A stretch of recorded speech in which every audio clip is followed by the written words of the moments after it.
جب اللہ والے پلے صراط سے گزریں گے تو گناہگار ان کے چاہنے والے وہ ان کے کروڑوں دھاگوں میں لپٹ جائیں گے اور پل صراط پار کر کے، میزان پار کر کے، کوثر پار کر کے، روز جزا پار کر کے جنت میں داخل ہو جائیں گے بنا حساب کتاب کے۔ اور اللہ کو پتا ہوگا ان دھاگوں میں گناہگار لپٹے ہیں، اللہ نہیں جانتا ہے کیا؟ کروڑوں گناہگار ان دھاگوں میں لپٹے ہوئے ہیں، ان کی طرف دیکھا گا بھی نہیں اللہ، ان کی طرف اللہ دیکھے گا بھی نہیں، پوچھے گا بھی نہیں کہ ان کو دھاگوں سے نکالو، جاؤ جنت میں جاؤ۔ علی کو پہنایا ہے صدقہ، اور نیز اور مزید علم کے اس دروازے، اور مزید علم کے اس دروازے یعنی حضرت علی کو حضرت الیاس علیہ السلام کی صورت پر خرقہ زیبتن کرایا، جس طرح حضرت الیاس کو خرقہ پہنایا تھا، اس طرح علی علم کے اس دروازے یعنی حضرت علی کو حضرت الیاس علیہ السلام کی صورت پر یہ خرقہ زیبتن کرایا اور اس بزرگی سے مشرف کیا۔ کون سی بزرگی؟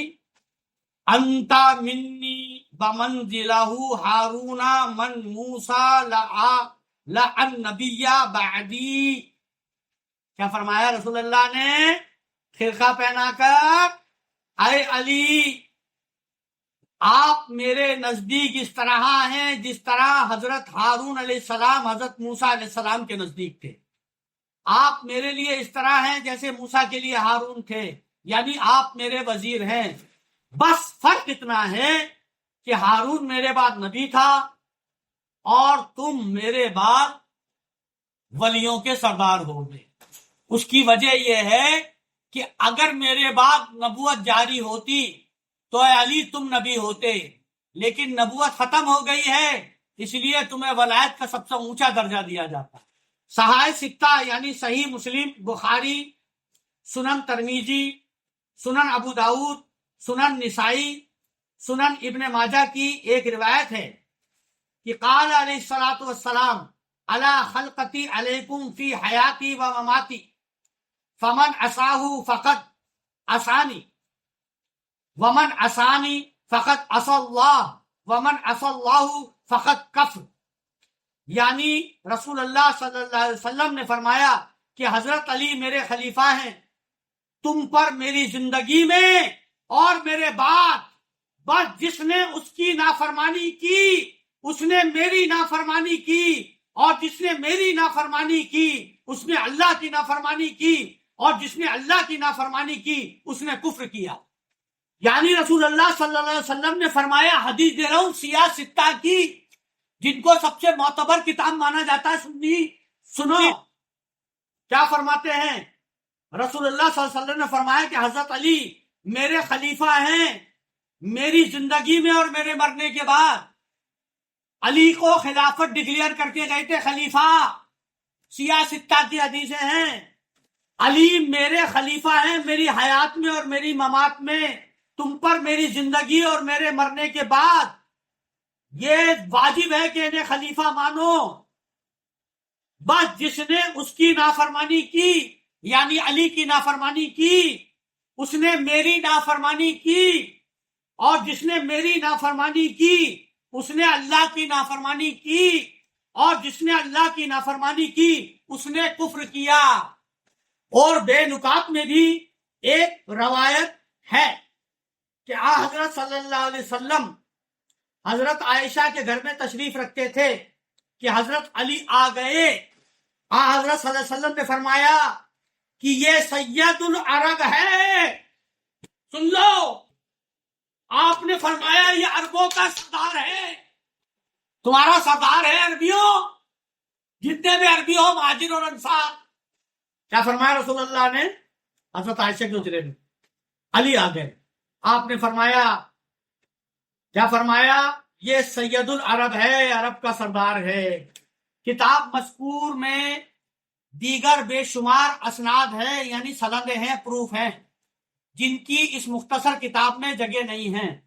اتنے پروف ہے علی کے بارے میں کہ چھوٹی سی کتاب میں اس کی جگہ نہیں ہے۔ الغرض جتنی مدت حضرت صلی اللہ علیہ وسلم اس دنیا میں رہے، جب تک رسول اللہ اس دنیا میں رہے علی مرتضیٰ ہمیشہ ان کی خدمت میں مستقیم رہے، جس طرح غریب نواز عثمان ہارون کی خدمت میں رہے، اور تمام غزوات یعنی جنگوں میں کارہائے نمایاں انجام دیے علی نے۔ ہر جنگ میں علی ہی مین واریر تھے، کارہائے انجام دے کر مرتبہ جہاد کا حق ادا کیا۔ علی نے جہاد کا حق ادا کیا۔ جب حضرت نے پردہ پوشی فرمائی، جب رسول اللہ نے پردہ فرمایا، حضرت علی کرم اللہ وجہ نے باحکم حدیث، حضرت علی کرم اللہ وجہ نے باحکم حدیث، باحکم رسول اللہ، رجعلنی فی جہاد ولا مغفرہ لی جہاد الاکبر، ہم چھوٹے جہاد سے بڑے جہاد کی طرف واپس جا رہے ہیں۔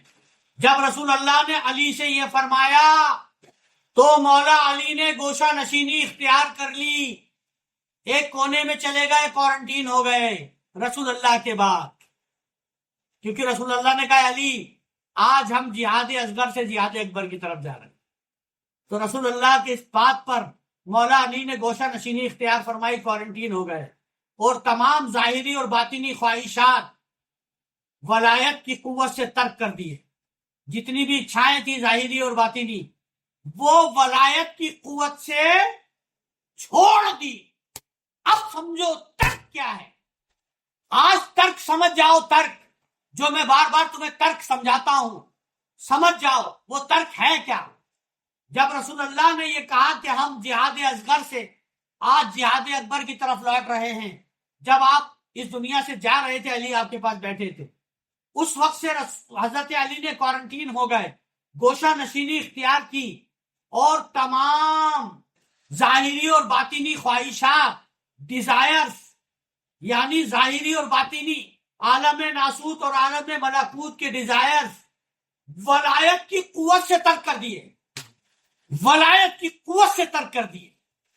ولایت کی قوت کے بنا ترک نہیں ہو سکتا۔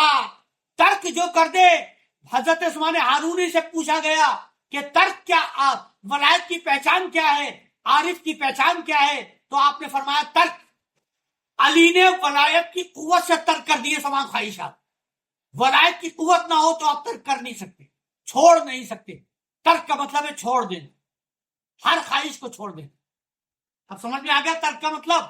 علی نے ولایت کی قوت سے سب ترک کر کے گوشہ نشینی اختیار فرمائی، یعنی جب رسول اللہ نے فرمایا کہ ہم چھوٹے جہاد سے بڑے جہاد کی طرف واپس آئے ہیں، گوشہ قناعت و ریاضت اختیار کیا۔ علی نے کیا اختیار کیا؟ گوشہ قناعت، سیٹسفائیڈ وتھ منیمم، و ریاضت اختیار کیا، اور تمام ظاہری اور باطنی خواہشات ولایت کی قوت سے ترک کر کے گوشہ نامرادی میں بیٹھ گئے، یعنی بے نیازی کے کونے میں بیٹھ گئے۔ نامرادی کوئی مرادی نہیں ہے، یہیں سے نامرادی آئی ہے اولیاء میں۔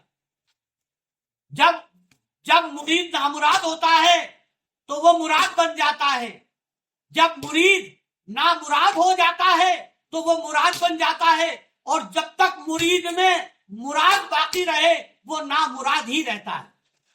ہم چھوٹے جہاد سے بڑے جہاد کی طرف واپس آئے ہیں۔ گوشہ قناعت جب رسول اللہ نے فرما دیا تو علی نے کیا کیا؟